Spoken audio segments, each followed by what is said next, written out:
वंदना। अपन समाचार में आप सभी का स्वागत करती हूँ। आइए आज मैं आप सभी को लेकर चलती हूँ मुजफ्फरपुर तुर्की खेल मैदान में। बिहार के मुजफ्फरपुर जिला मुख्यालय से करीब 15 से 18 किलोमीटर दक्षिण में एक जगह है तुर्की।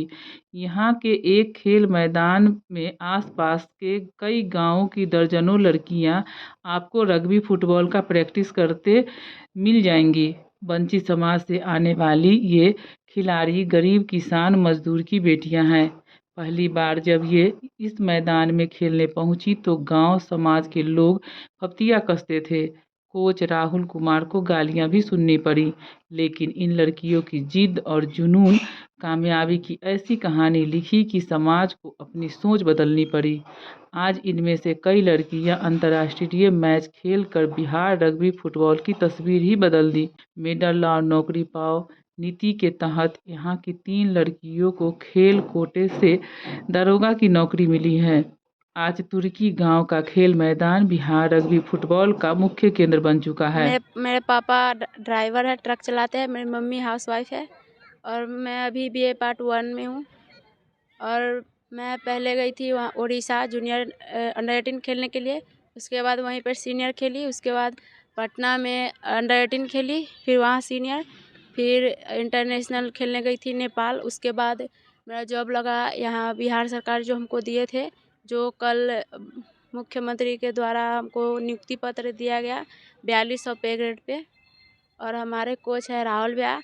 मैं यहाँ हमारे घर के पास में जो मेरे अंकल खेलते हैं सुनील भैया, उनके कहने पर यहाँ खेलने आई थी। फिर राहुल भैया से मिली, इनसे बात करके फिर यहाँ पर खेलने आई थी। और उसके बाद जो किए से राहुल भैया किए, बस सिर्फ हमारे गांव के आसपास में जो लोग थे वो सब हम लोग को मना किए। मेरे दादाजी को कितना बार कंप्लेन आया और मेरे मतलब रिलेशन में भी कितना है जो मना किए, बोले कि लड़के लड़की एक साथ खेलते हैं, ऊपर से छोटे कपड़े में मतलब खेलते हैं यहाँ पे।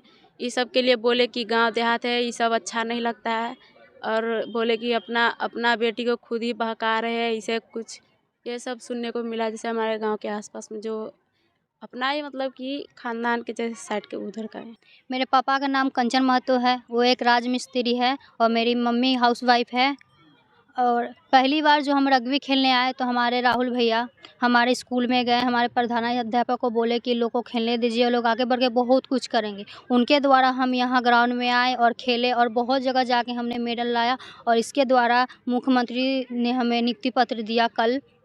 और राहुल भैया अगर नहीं रहते तो हम लोग यहाँ नहीं रहते, क्योंकि गांव समाज के बोलते हैं कि अगर लड़की है कुछ ऊंच नीच हो जाएगा तो इसका रिस्क कौन लिया। पर राहुल भैया ने हमें ये सिखाया कि हम खिलाएंगे तुमको और तुम्हारा लाइफ बनाएंगे। राहुल भैया भी कई बार शिकायत सुने कि लड़की है नहीं खेलने दो, ये वो बोलते थे। हमारे समाज के लोग भी यही चाहते हैं कि लड़की छोटे कपड़े नहीं पहने, बाहर नहीं जाए।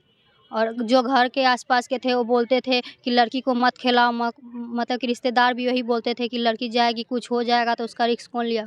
पर राहुल भैया ने मेरे रिस्क लिए और उन्होंने मुझे यहाँ तक लाया। मेरा नाम सपना कुमारी है। मैं बिहार की मुजफ्फरपुर ज़िले की कुरगनी प्रखंड की रहने वाली हूँ और यहाँ के तुर्की ब्लॉक है उसमें मैं प्रैक्टिस करती हूँ। और मेरा शुरुआत हमारे स्कूल में हमारे कोच राहुल सर गए थे, हमारे प्रधानाध्यापक से बात किए। उन्होंने बोले कि इस लड़कियों को खिलाना का रिस्क मेरा है, अगर कुछ कमी हो तो पूरा हम करेंगे। तो हमारे प्रधानाध्यापक इसके लिए उनको बोले कि ले जाइए और खिलाइए। इससे पहले हम स्कूली मैच खेलने गए थे नेहरू स्टेडियम मुजफ्फरपुर, वहाँ पे खेले। हमारे पास स्टड नहीं था तो हम यहाँ पे आए। हम बोले कि सर मेरे पास तो स्टड नहीं है और स्टेट के लिए पैसा नहीं है। तो हमारे राहुल सर जो है हमारे बोले कि हम स्टड देंगे और उन्होंने हमें स्टड दिया। इसके बाद उन्होंने मुझे बहुत दूर दूर तक लेके गए। कब 1 बजे रात के 12 बजे रात के यहाँ तक का ट्रैवल होता था तो लोग बोलते थे कि लड़कियाँ हैं इतनी रात में, इसको लड़के के साथ नहीं जाना चाहिए था। इसके लिए मेरे गार्जियन को भी सब दबाव डालते थे, लेकिन मेरे पापा भी सबके बातों में आते थे लेकिन मम्मी नहीं आती थी बातों में। और हमने अपना रग्बी खेलना स्टार्ट कर दिया। उसके बाद हुआ था कि हमने 4 इंटरनेशनल मैच खेली। फिर गांव में आई तो हमें देखकर काफ़ी बच्चे आने लगे ग्राउंड में खेलने के लिए। हमने 2 बार ताशकंद गई थी और 1 बार काठमांडू गए और 1 बार बोर्नियो गए हैं। अब तो हमारी नौकरी लग गई है, परिवार के लोग भी खुश हैं काफ़ी और गांव के लोग भी खुश हैं और हमारे जो टीचर लोग पढ़ाते थे चाहे जो भी सपोर्ट करते थे वो लोग बहुत खुश हैं और काफ़ी बच्चियों लोग को प्रेरित करना चाहती हूँ मैं कि वो भी खेले और आगे बढ़े ताकि लोग को समझ में आए कि लड़कियां भी कुछ कर सकती हैं। अभी तक तो बिहार सरकार ने हमें 20 लाख की अमाउंट दी है और इस अमाउंट के लिए मैं बिहार सरकार और खेल राज्य पदाधिकरण को बहुत शुक्रिया अदा करना चाहती हूँ। हाँ, मुझे पिछला बार 2,08,000 कुछ मिला था और इस बार 10,40,000 के करीब मिला था अमाउंट। ऐसे तो बहुत सारा संघर्ष है यहाँ तक आने में, क्योंकि हम खुद एक खिलाड़ी हैं। जब फर्स्ट टाइम हम खेलते थे इस ग्राउंड में तो मेरे पास खुद का कोई प्लेयर नहीं था कि साथ में प्रैक्टिस करें।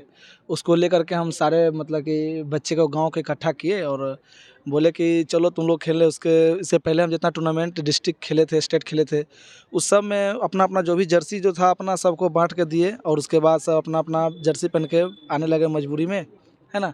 इसके वजह से सब आने लगे खेलने के लिए और यहाँ तक तो आने में काफ़ी और भी लोगों का सपोर्ट रहा है। जैसे मेरे बिहार के सचिव है, मेरे मुजफ्फरपुर का सचिव है, ये गांव के ग्रामीण क्षेत्र के जो मुख्य अतिथि है वो सर है, पंकज सर है, इस सब का बहुत ज़्यादा सपोर्ट रहा है हम लोग के लिए ऊपर, क्योंकि वो भी ऊपर से इतना सपोर्ट करते थे कि जिस समय अगर हम जिस ग्राउंड में उस समय खुद का मेरे पास बॉल नहीं था तो सर को बोलते थे। पंकज सर है मेरे बिहार के सचिव, मुकेश कुमार सिंह मेरे मुजफ्फरपुर के सचिव है, जो मेरे पास मतलब कि इतना तक तो था कि हम कुछ कर सकते हैं, किसी किसी के सामने जा कर के अपना प्रेजेंट करते थे। बच्चे लोग कितना ऐसा बच्चे को हम खिलाते हैं, ये करते हैं, तो कुछ पैसे देते थे, उसी वजह से हम बच्चे लोग को बूट ला करके देते थे। लेकिन वो रग्बी का बॉल हम ला नहीं पाते थे, इसकी वजह से हम सर लोग को बोलते थे कि सर उपलब्ध करवाइए, तो सर दिल्ली से मुंबई से ऑर्डर करके हम लोग के लिए स्पेशल मंगाते थे बॉल की, ये लो प्रैक्टिस करो, बच्चे लोग को करवाओ, और काफ़ी अच्छा लगता था। और ग्रामीण के भी अरविंद सर है, ऐसे जो भी कुछ लोग हैं जो बहुत सपोर्ट करते थे बीच बीच में। और अभी तक तो बच्चे लोग का रिजल्ट ऐसा आने लगा कि अब तो कहना ही नहीं है सर, कि ऐसे ही बहुत सारे लोग आकर नाम लेते तो बहुत ज़्यादा खुशी मिलती है। और मतलब कि अभी तो इतना खुश है कि हम बता नहीं सकते हैं। मेरा नाम पंकज कुमार ज्योति है और मैं rugby football association of Bihar का सेक्रेटरी हूँ। मुजफ्फरपुर ज़िले से रग्बी फुटबॉल में हमारी 3 गर्ल्स अर्चना, सपना और सोनाली का सब इंस्पेक्टर में चयन हुआ है और लड़का में विद्यानंद और हर्षराज, ये दोनों को निम्न वर्गीय लिपिक में सचिवालय में हुआ है। और मुझे काफ़ी खुशी हो रही है क्योंकि मैं इसी उम्मीद के साथ मुजफ्फरपुर में एक छोटे से जगह पे मैंने रग्बी की शुरुआत किया था और मुझे लगा था कि वहाँ प्रतिभा बहुत है, बस उसको निखारने की ज़रूरत है और मैंने उस पर काम किया। मैंने खिलाड़ियों को प्रोत्साहित किया। मैं जब भी उधर से जाता था, मैं ग्राउंड में जाता था, उसको लोगों को प्रोत्साहित करता था और आज उन लोगों ने ये साबित कर दिया, जो मेरा प्रयास था वो आज काफ़ी रंग लाई। और मैं बहुत खुश हूँ कि हमारी 3 लड़कियाँ वहाँ से दरोगा में चयनित हुई और 2 निम्न लिपिक में। और ये जो लिपिक में है, मुझे ये भी उम्मीद है कि ये दोनों लड़के भी आगे भविष्य में SI में हो जाएंगे क्योंकि इनका परफॉर्मेंस अच्छा है। हमारे लड़का ग्राउंड ब्लॉक से खेलने लगा तो हम ये नहीं सोचते थे कि ये इतना बड़ा सुपरस्टार बन जाएगा। और माननीय नीतीश जी के देन है कि आज हम लोग को लड़का का भविष्य बना दिए। हम लोग इससे बहुत खुश हैं। माननीय मुख्यमंत्री जी को बहुत बहुत बधाई देना चाहते हैं। हम सोनाली की मम्मी बोल रहे हैं, अंजलि देवी। हम बहुत खुश हैं, मेरी बेटी ग्राउंड जाके रग्बी खेला और आगे पुलिस तक पहुंच गई, नौकरी मिल गई। मैं सरकार को धन्यवाद देना चाहता हूं। हम सपना की मम्मी बोल रहे हैं। हम कभी भी नहीं सोचे थे कि मेरी बेटी ब्लॉक जाके इतना आगे भविष्य बढ़ा सकती है, लेकिन हम अपने ज़बरदस्ती से बेटी को ब्लॉक भेज के आज बेटी की नई ज़िंदगी बना लिए। ये ज़िंदगी का देन है जो हमारे माननीय नीतीश कुमार जी हमारे बेटी को इतना बड़ा ज़िंदगी दे दिए। इसके लिए मैं उनकी थैंक यू बोलना चाहती हूँ।